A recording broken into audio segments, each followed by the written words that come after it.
L'actualité au Pays Basque cette semaine, c'est bien sûr l'agression d'un chauffeur de bus dimanche soir. D'après les premiers éléments de l'enquête, 4 individus ont voulu monter dans le bus sans ticket ni masque. S'en serait suivi une altercation musclée qui a laissé le chauffeur inconscient sur la chaussée.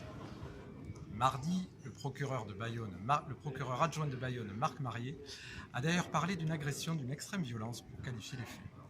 Il retient la tentative d'homicide volontaire pour les 2 porteurs de coups de pied à la tête de la victime. Les 4 agresseurs âgés de 20 et 30 ans ont été mis en examen et incarcérés en suivant. Ce mercredi 8 juillet, Philemon Guillot est toujours en état de mort cérébrale à l'hôpital de Bayonne.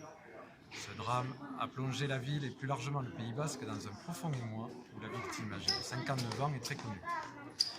Le personnel de Chronoplus est très choqué et fait valoir depuis dimanche son droit de retrait. Mardi soir, le nouveau ministre des Transports Jean-Baptiste Djebari leur a rendu visite dans leurs ateliers. Il leur a témoigné de son soutien, mais aussi de son désir de trouver des solutions au plan local pour renforcer la sécurité des agents et des usagers.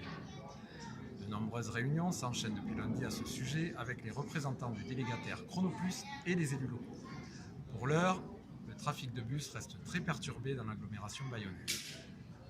Ce mercredi soir, l'épouse de la victime et leurs 3 filles ont souhaité organiser une marche blanche depuis le quartier où se sont déroulés les faits jusqu'à l'hôpital.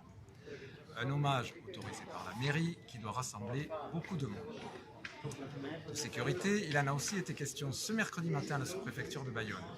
Représentants de l'État, de la ville et des professionnels de la restauration ont planché sur l'organisation des non-fêtes de Bayonne fin juillet en raison de la crise sanitaire. Parmi les mesures annoncées, la fermeture des bars et des restaurants à 23 h et l'interdiction de la musique ou de la consommation d'alcool dans les rues du 29 juillet au 2 août. La vie continue, mais il n'y a pas de fête de Bayonne cette année, ont martelé les acteurs bayonnais.